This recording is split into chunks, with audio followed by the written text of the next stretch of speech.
All right, well, let's recap an Ole Miss. Obviously a great team win. A lot went right for our team, and sometimes games like that happen, and sometimes you have those games where a lot of things don't go right. I think offensively, the two big things that stand out are no turnovers, and we had 12 big plays. And a lot of the big plays resulted in our ability to score the way we scored, and that's big. But like every win and every loss, there's a lot of things we didn't do well.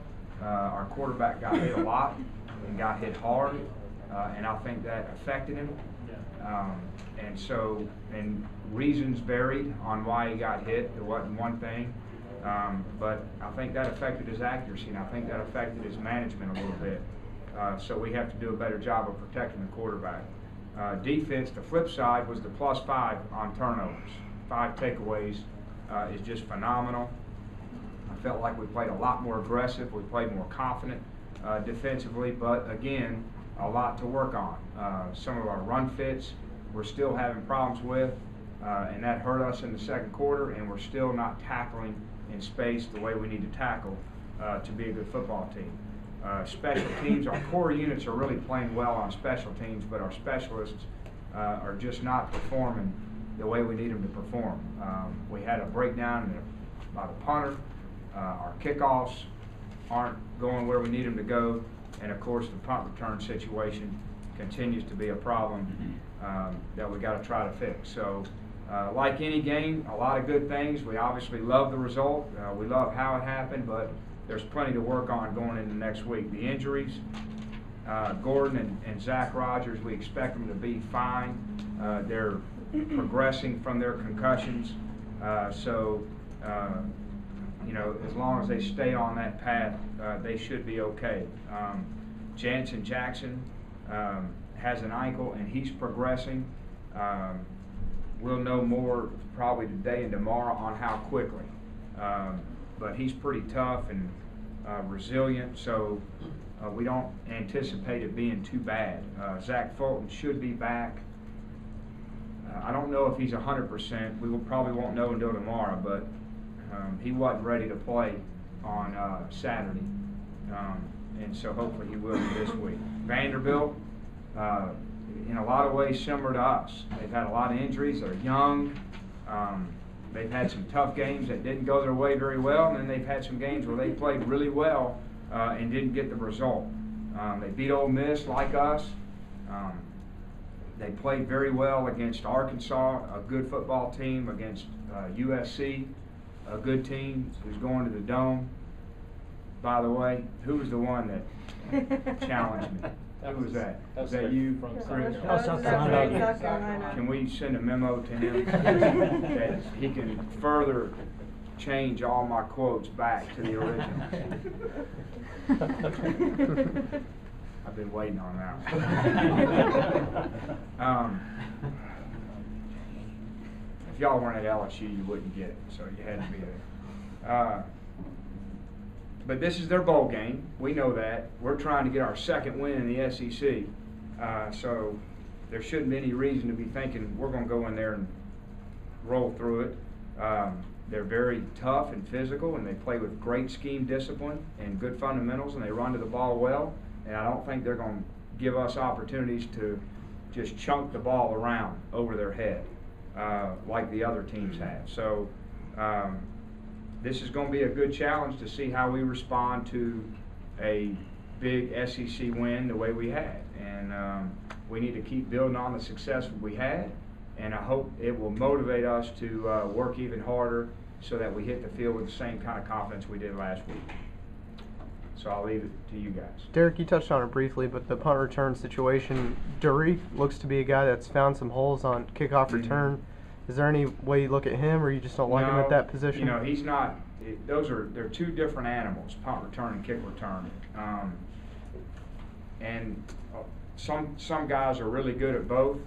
Some guys are only good at punt catching and punt return, and some guys are only kick returner. I think his experience is mainly kickoff return. So if we do look at him, it'll be a real long-term deal.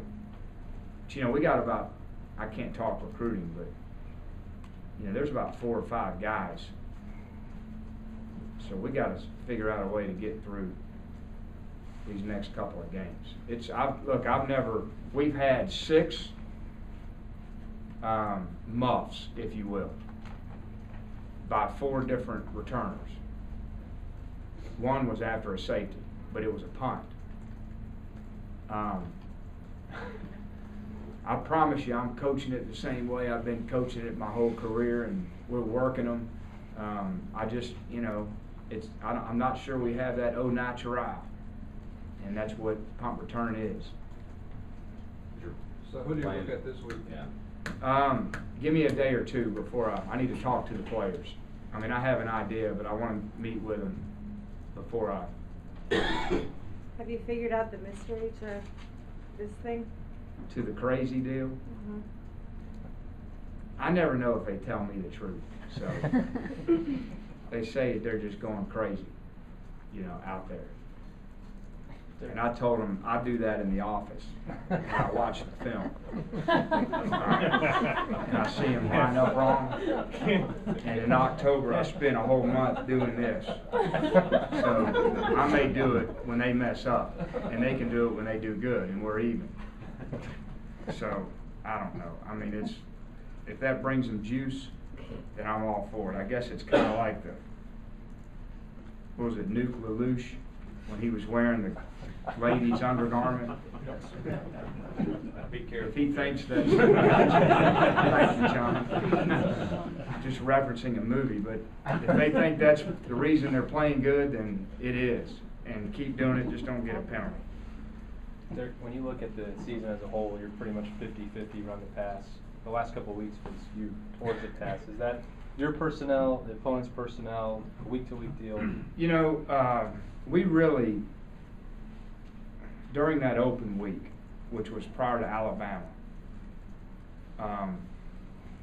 it was a good time to really evaluate where we were, where we needed to go during the second half, who's going to give us the best chance to win the games down the stretch. And I think there was a shift then to, we have some senior perimeter guys, and we got to get them to do it. And we can't, it's either put it on the perimeter game or, and if they're not good enough or they can't step up and perform, then, but I felt like we needed to shift a little bit philosophically. And we did it against Bama, and we saw some good things. That's why, and then we did it some more against South Carolina and saw a lot of encouraging things. That's not to say we're not going to run the ball. We need to, and we need to do it with more consistency. But I just felt like, we had 3 senior guys, Denarius, Luke, and Gerald, who have been productive in games, and we have all these youngins around them, and we better shape it to them a little bit more. Our run game wasn't the way we wanted it to be. We weren't getting consistency in our play action pass game as far as protection, and probably weren't running it well enough to scare people, to hurt them in the play action game. So there's been a little shift. It's not a secret. And then certainly when Tyler went in, it makes it even more pronounced because that's his strength. Tyler's numbers have been outstanding in those 2 games. Mm-hmm. Is he playing better than you thought, or do you have to temper that with the opponents a little bit? I think he's playing the way we expected him to play. He struggled in a lot of things the other day, but what he does do, and what we've seen from the very beginning, he has an ability to make plays that change the game. And when you're able to do that, it kind of masks some of your other issues. But when you can't make those really good plays, then those other plays that you screw up on become magnified. So I'm glad he's playing the way we hoped he would play. I don't think it surprised anybody because we've really been methodical in his progress. Derek, is he doing things, do you see him doing things maybe that weren't his strengths? Do you see him getting better at those just from all this repetition he's getting now? The thing that you never know is how does he handle when he gets hit hard and often. It's easy to stand there and practice with the green shirt on we put green shirts on so they don't hit them. And it's easy, Wes. I got it.